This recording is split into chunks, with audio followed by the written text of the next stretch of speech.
Bueno, como ustedes apreciaron en la charla de la doctora Zulma, todos los días sale información y artículos con respecto al COVID-19.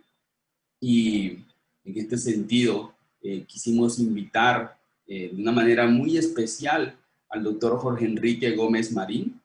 El doctor Jorge Enrique es profesor titular de la Facultad de Ciencias de la Salud de la Universidad de Quindío, director del Grupo de Parasitología Molecular GEPAMOL, categoría A1 de Colciencias en el año 2019, investigador senior en clasificación de conciencias también del año 2019, International Ambassador American Society of Microbiology del 2018 al 2020, editor en jefe de la revista Infectio, él es el que nos rechaza los artículos. Él es editor asociado del BMC Infectious Diseases, the Research Topic Editor of the Journal Frontiers in Cellular and Infection Microbiology, miembro del Editorial Board International Journal of Food Microbiology, experto de la FAO y de la Organización Mundial de la Salud en Parasitología, es vicerrector de investigación de la Universidad del Quindío, es presidente de la Asociación Colombiana de Infectología en el año 2011 al 2013, es decano de la Facultad de Ciencias de la Salud del 2015 al 2018, cuenta con más de 100 artículos publicados y es editor de revistas prestigiosas y revisor como el Lancet, entre otras. Así que para nosotros es un gusto tener al doctor Jorge Enrique, quien nos va a contar de ciencia y pseudociencia en pandemia. Gracias, Jorge, por hacer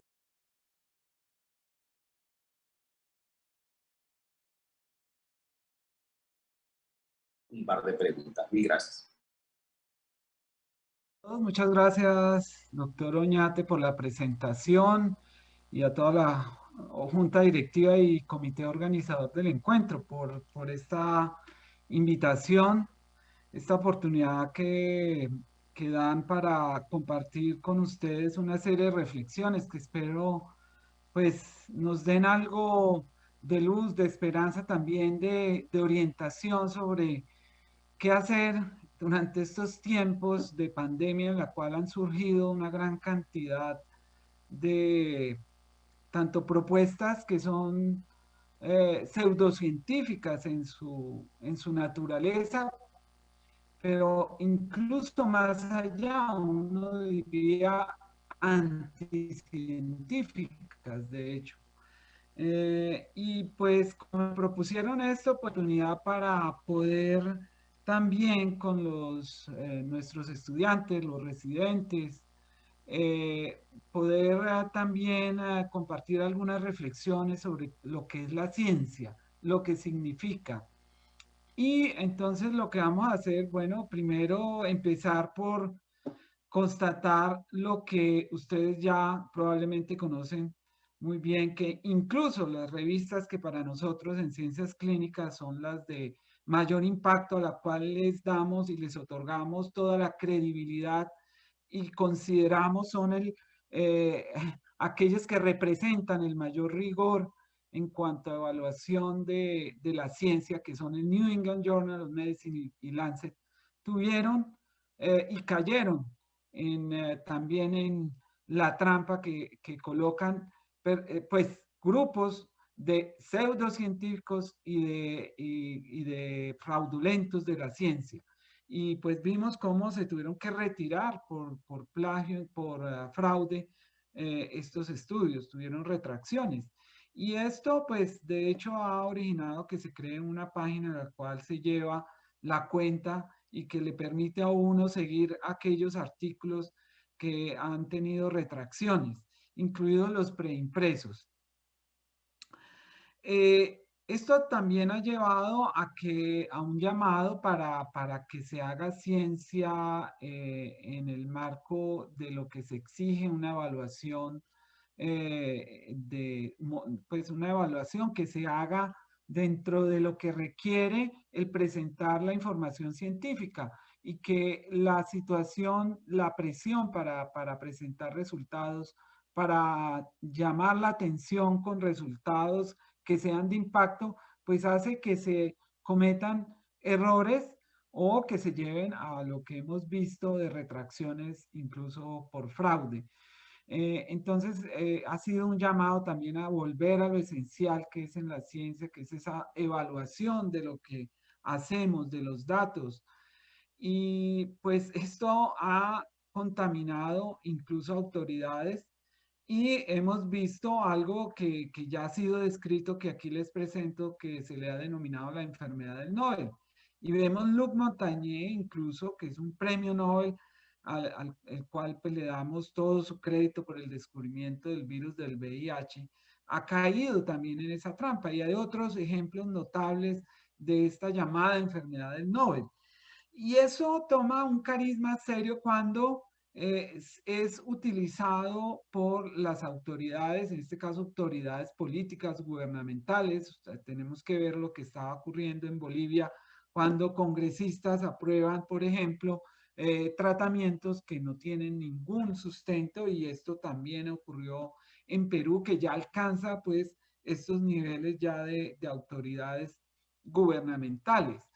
Entonces estamos ante un serio problema y esto es aún más doloroso, diría yo, porque también lo he vivido con colegas que se unen a grupos que tratan ya de unirse a ideas de conspiración. Y por ejemplo, tenemos este grupo, esta inmunóloga que se ha vuelto famosa por sus afirmaciones totalmente erróneas, otro grupo en España, el Médicos por la Verdad. Y bueno, esto lo vemos que se convierte ya en casi unos grupos de presión muy importantes. Sin embargo, esto no es nada nuevo. Y uno de los problemas serios que han ocurrido en los últimos años tiene que ver con estos grupos que son anticiencia. Y para mí el primer contacto ya con que la evidencia en este caso de que esto se había convertido en un...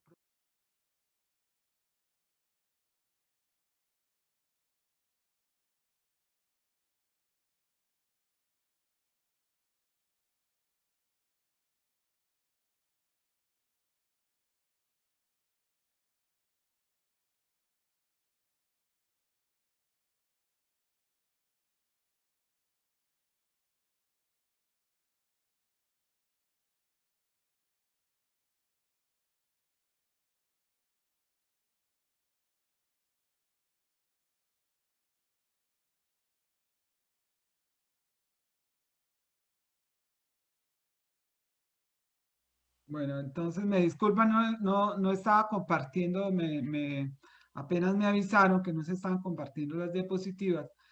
Y pues estaba justamente ilustrando todos estos procesos que les he venido contando que tienen que ver con las retracciones por los artículos en revistas de muy prestigiosas, la creación de este sitio donde se reportan todas esas retracciones, la necesidad de que se tome el tiempo evaluando los datos científicos y la enfermedad del Nobel cuando autoridades y que llegan a contaminar aquellos políticos que toman decisiones y que tienen unas consecuencias enormes en los sistemas de salud y en la salud de las personas por esas decisiones, pero que contamina también a colegas y que les decía, esta es una foto del programa en el Congreso de la Sociedad Americana de Microbiología en 2012, donde tuve la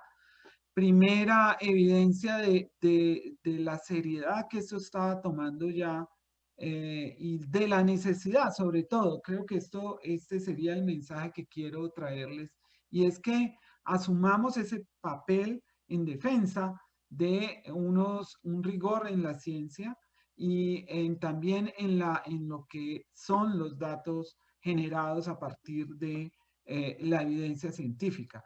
Y en este simposio se llamaba El negacionismo de la ciencia y el Internet. Y eso fue en junio, y en esa época, pues yo era el presidente de la Asociación Colombiana de Infectología.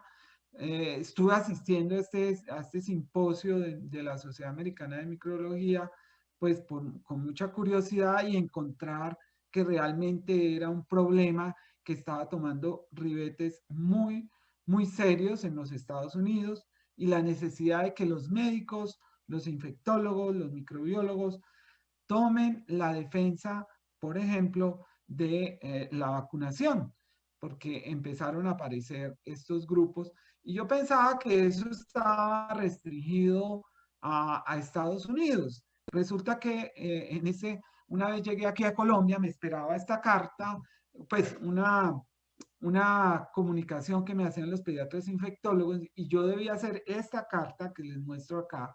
Ustedes lo ven, dirigido al director de RCN, solicitando la rectificación de información. Un periodista presentó un reportaje con una psicóloga en la cual ella decía que las vacunas llevaban al autismo. Y esto generó un pánico en los padres. Muchos pediatras infectólogos me llamaron que deberíamos presentar una posición sobre esto. Y les quiero decir, Rodrigo Pardo no aceptó hacer la rectificación. Entonces lo hicimos por otros medios, pero esto es una muestra del peligro que existe en hacer unas comunicaciones por parte de medios que tienen alta difusión en la comunidad.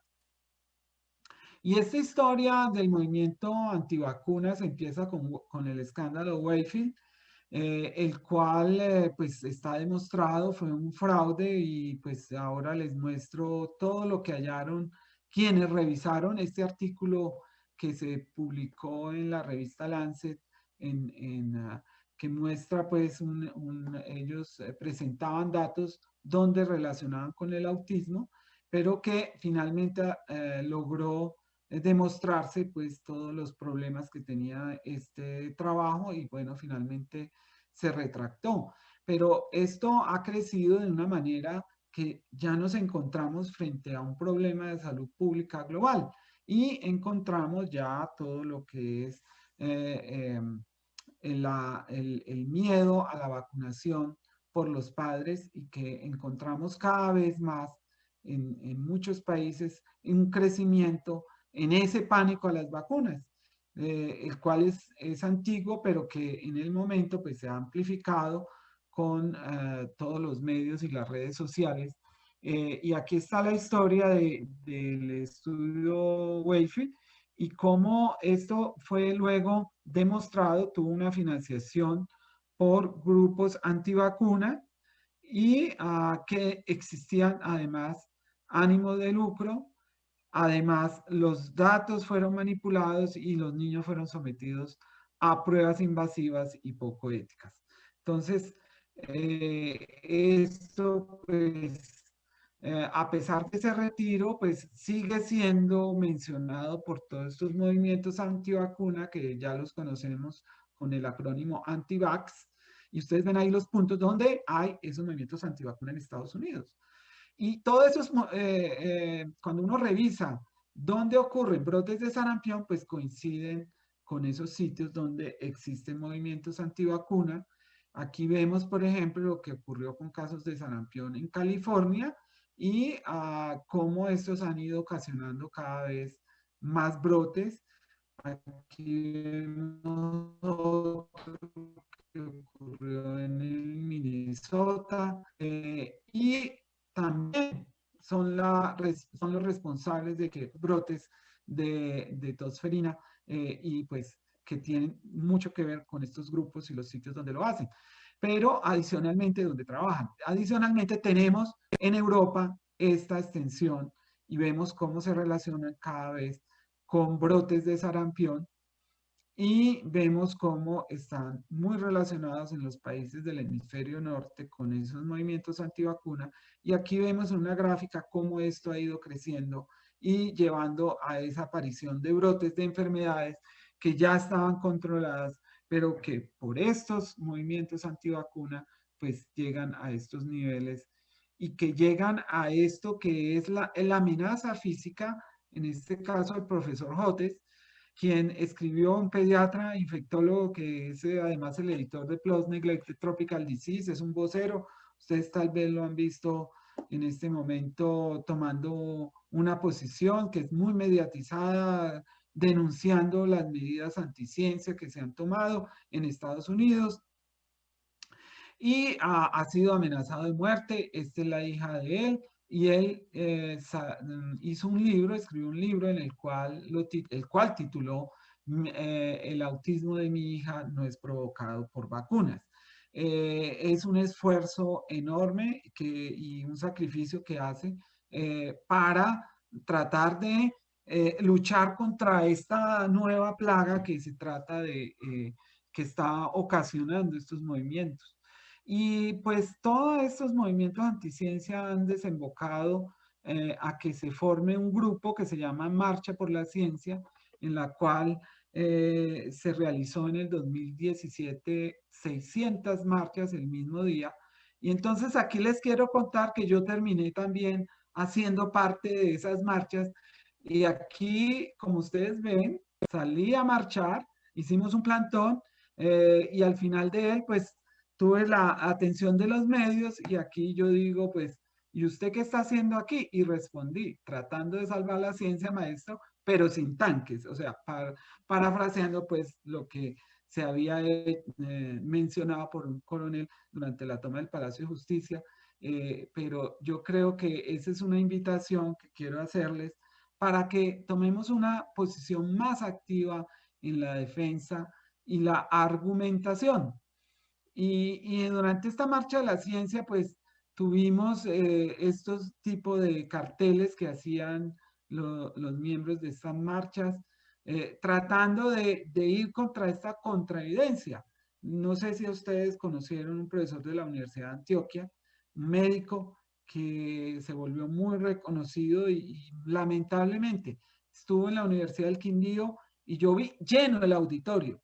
¿Y él de qué hablaba? De que el virus del VIH no existía, que eso era un complot de industrias farmacéuticas. Y bueno, ya ven ustedes el movimiento antivacuna, y pues ni qué decir de los movimientos creacionistas, ni qué decir de los movimientos escépticos del cambio climático. Entonces, esto hace que pues finalmente tengamos que tomar una posición más activa.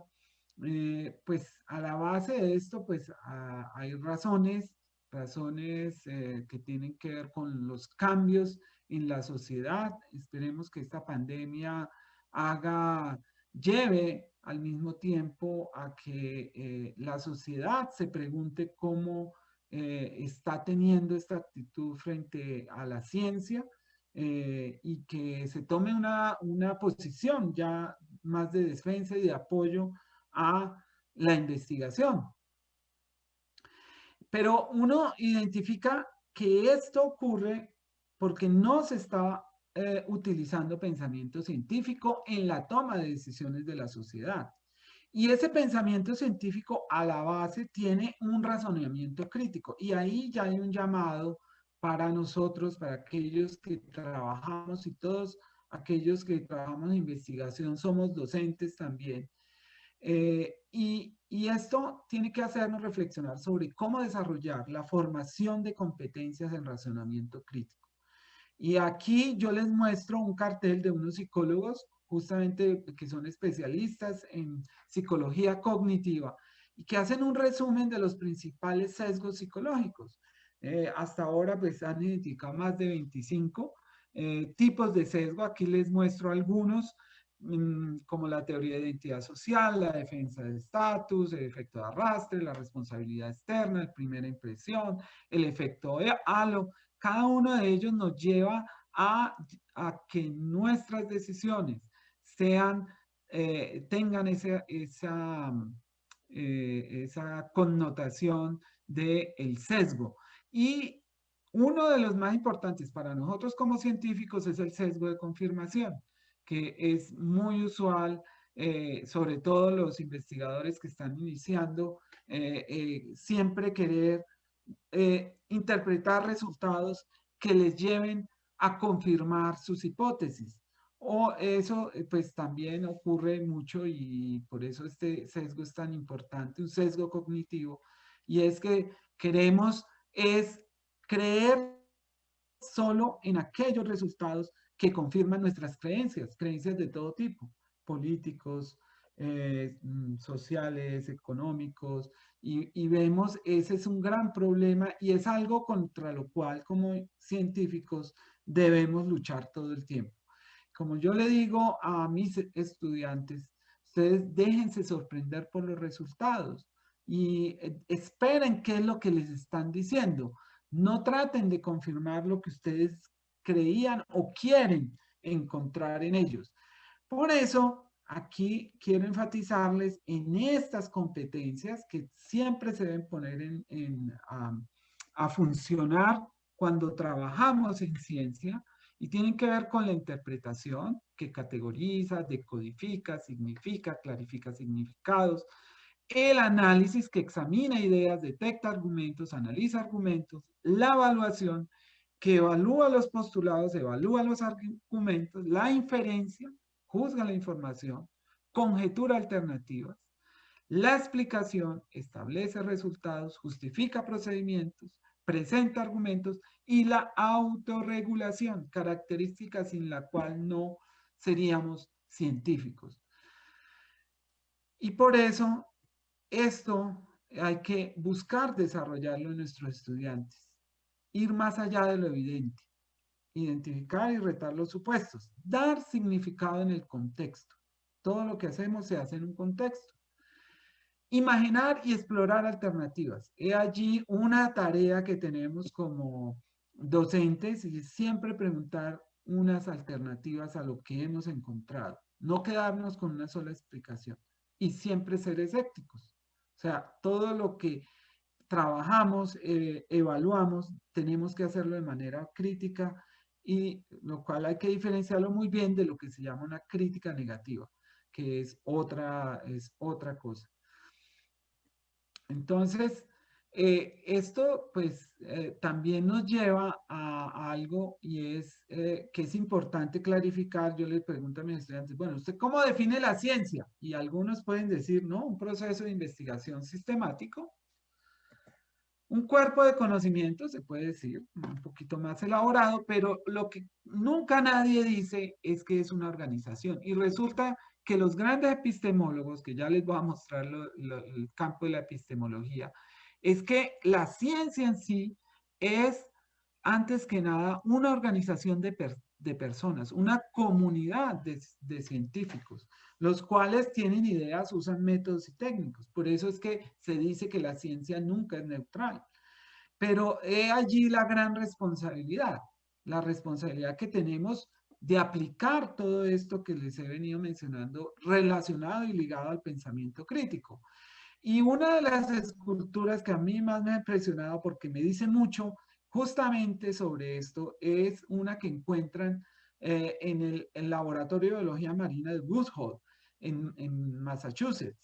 Este sitio, pues allí han surgido varios premios Nobel en el área de la biología marina y en otras áreas de la biología, y siempre se hace allí el encuentro de parasitología molecular, que me gusta mucho participar, asistir, es de muy alto nivel y cada año se hace este encuentro. Este año se hizo de manera virtual por primera vez, pero cuando uno pasa por el jardín encuentra esta escultura y se llama Los Científicos.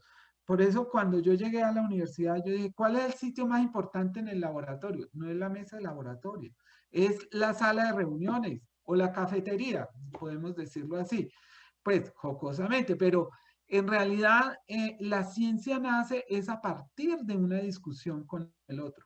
Una ciencia no existe sin que haya una comunidad. El conocimiento surge es a partir de ese diálogo. Entonces, pues es muy bien llevado este título y creo que nos debe decir mucho sobre lo que, y por eso estamos reunidos acá en un encuentro de investigación, justamente para eso. Entonces, ese problema de cuándo algo es científico o no, tema de la epistemología, esa rama de la filosofía. Por eso es que a pesar de que hay mucha discusión PhD, pues un biólogo puede ser PhD, un médico puede ser PhD, pero PhD significa doctor filosofía. Pero es que en realidad un doctorado lleva a eso, es a formar en cómo hacer preguntas. Es increíble, pero todo es un proceso justamente el de contrastar todo ese trabajo que se hace, sea experimental, observacional, descriptivo, todo ello tiene que pasar es por el razonamiento. Por eso es esencial las herramientas de la filosofía de la lógica. Y otro punto que ya quiero tocar para ir terminando es lo que a veces yo les digo a los muchachos, ellos se inclinan frente y le hacen venia al dios P. El dios P, eso es algo y que hay que entender en ciencia, no hay dioses, en ciencia todo lo que hacemos está sometido al contraste, todo lo que hacemos está, como lo decía Popper, a la posibilidad de hacer la negación. Y por lo tanto, pues es una herramienta y hay que saber utilizarla. Entonces, hay un problema de una parte, pues sí, hay que conocer muy bien la estadística y conocer sobre todo para qué sirve. Y esta gráfica que viene de una serie que está en Nature muy, muy buena sobre estadística, nos lo dice. Eh, un valor de P le dice a uno, pues, si algo puede ser debido o no, un resultado se le puede atribuir al azar, pero nunca dice si esa hipótesis es correcta o no. Es el investigador el que finalmente hace la deducción. Entonces, por eso es muy importante, es también esa hipótesis, qué tan plausible es. Por eso, no es un solo experimento el que nos va a decir, o un solo trabajo que nos va a afirmar o contradecir una hipótesis. Y uno de los problemas también que son importantes y que nos aqueja mucho en ciencia tiene que ver con la reproducibilidad. Y aquí yo menciono estos otros ya sesgos también relacionados justamente con esto, que son el sesgo de la publicación, hacer estudios con bajo poder estadístico. El otro que ya les voy a mostrar que es el secuestro de la P o el hacking, hacer hipótesis luego de que los resultados son conocidos. Entonces, esto es lo que hace que muchos estudios se estén errados. Uno de esos fenómenos a tener siempre en cuenta es este secuestro de la P, en lo cual se encuentra una asociación estadísticamente significativa sin serlo. ¿Cómo se hace esto? Eliminando datos que son aberrantes, ojo con eso, recolecta, por eso les digo a mis muchachos, déjense sorprender por los datos, esos valores aberrantes pueden ser interesantes. Hay que mirar en qué frecuencia y si son verdaderamente aberrantes o de dónde vienen. O porque se recogen nuevos datos hasta que confirmemos lo que queremos. Por eso les digo, el sesgo de confirmación es un sesgo, yo diría, el más importante contra el cual debemos luchar en ciencia. O el otro que es el análisis de una cola versus dos colas, porque automáticamente usted hay que tener muy buenos argumentos para uno decir por qué aplico una sola cola o dos colas, porque ya con eso usted divide y logra algo que no era significativo, hacerlo significativo estadísticamente. Otro problema serio es atribuir, y lo encuentro en muchos científicos que se dedican a hacer estudios de asociación de anticuerpos y asumir que eso les está definiendo causalidad, y ahí hay muchos problemas ligados a esto, como factores de confusión, y todos los sesgos que tienen que ver con, por ejemplo, la selección de la muestra, nunca olvidar de dónde pueden venir estos sesgos, de cómo se seleccionó, cómo se asignó los sujetos, por eso siempre es el trabajo de aleatorizar y de cómo se recogen los datos. Y adicionalmente los factores de confusión. Y también pues tenemos algo importante, siempre tratar de hacer las interpretaciones, más allá de una pesta, un P, un nivel significativo con intervalos de confianza. El intervalo de confianza le dice a uno el rango de incertidumbre que tiene un valor que encontremos. Entonces, eso es mucho más informativo que un valor promedio, por ejemplo. Entonces, es mi recomendación siempre referirse a intervalos de confianza. Y finalmente, el mensaje con todo esto es que por eso se creó una técnica estadística que se llama el test de Bonferroni, en el cual usted corrige justamente cuando tiene muchos datos, usted por azar puede encontrar un dato que sea estadístico significativamente. Y por esta razón, más que seguir haciendo experimentos, que a veces pasa mucho, repítalo, repítalo, si uno está seguro que el método lo hizo de manera correcta, el protocolo, es preferible utilizar otro enfoque experimental, otra metodología para hacer prueba de hipótesis, más que repetir el mismo experimento.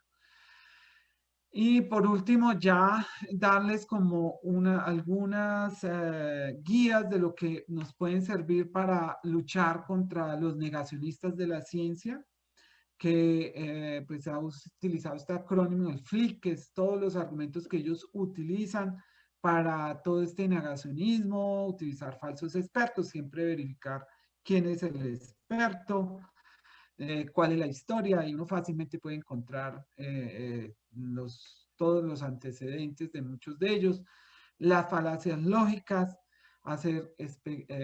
crear expectativas imposibles, tomar aquello que conviene y por último, de lo más manido que hay, que son las teorías conspiratorias. Entonces, estos son hay grupos en España que utilizan este tipo de infogramas que creo que pueden ser muy útiles para luchar contra todo esto que estamos viviendo de la pseudociencia, los términos precisos, las evidencias, testimonios, explicaciones. Es más que una sola, utilizar muchas de ellas. Y cómo hablar, también consejos de cómo hablar con aquellos que tienen teorías de conspiración. Hay que hacerlo con argumentación, pues hay que evitar ridiculizar, eso es muy importante, evitar la falacia ad hominem, o sea, no atacar al hombre, sino atacar al argumento.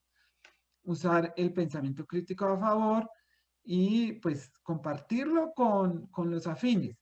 Tanto así que justamente en la universidad donde se encuentra ahora la doctora Zulma Cucunúa, que estamos muy orgullosos de todo el trabajo que está desarrollando en Oxford, frente a estos problemas, porque como hemos visto hasta ahora, esto tiene unos impactos muy grandes incluso en atención básica, primaria, y en cómo enfrentarlo, y esto es como ya para dar estos últimos guías o luces en cómo luchar contra la pseudociencia, es que por eso les estoy diciendo que requerimos ser mucho más activos en esto. La evidencia no habla por sí misma, se requiere que hablen por ella, o sea, se requiere que hayan gente reconocida, así como tenemos a Zulma Kukunuba, que ya es muy reconocida, ese tipo de personas y figuras que nos permiten hacer defensa de todo lo que es la evidencia.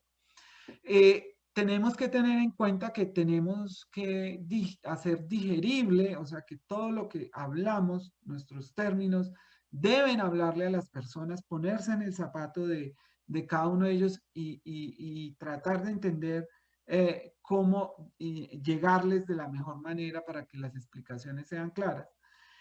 Y no es solamente cuestión de escuchar, hay que hablar, por eso les digo que hay que ser muy activos, hay que utilizar los medios, llenar los medios de oradores eficaces, que hablen de la evidencia. Por eso no hay que ser pasivos y decir que como son personas que no tienen ningún pergamino o no tienen antecedentes o son malos científicos, entonces hay que dejarlos hablar, ¿no? Hay que contradecir con argumentación y tenemos que crear también, que es la última recomendación, a la gente le gusta oír historias. Entonces, por eso nos gustan las películas de historia, las novelas, hablar con historias, esa es una manera. Y termino con esto que creo, yo le digo a mis estudiantes, sáquenle, escanéenlo, fotocópienlo de colores, bien bonito, plastifíquenlo y llévenlo en el bolsillo. Porque esto creo que es lo que, un mensaje de Carl Sagan que puede ayudar mucho siempre a recordarnos por qué es importante lo que estamos haciendo, por qué es importante la ciencia, cómo nos permite ser no solamente mejores personas, sino que las sociedades también tengan mejores desempeños. Y aquí creo que resume todo lo que les he venido diciendo y nos refuerza la necesidad de ser muy activos en la defensa de la ciencia y combatir a la pseudociencia. Entonces, pues bueno, muchas gracias a ustedes por la paciencia, el tiempo hasta ahora de continuar. Y pues bueno, yo quedo atento a preguntas. Muchas gracias. Y gracias, Jorge, por tu excelente presentación, por tu ponencia, por todo esto que hemos aprendido de cómo poder ser más críticos, ¿no? con la literatura científica.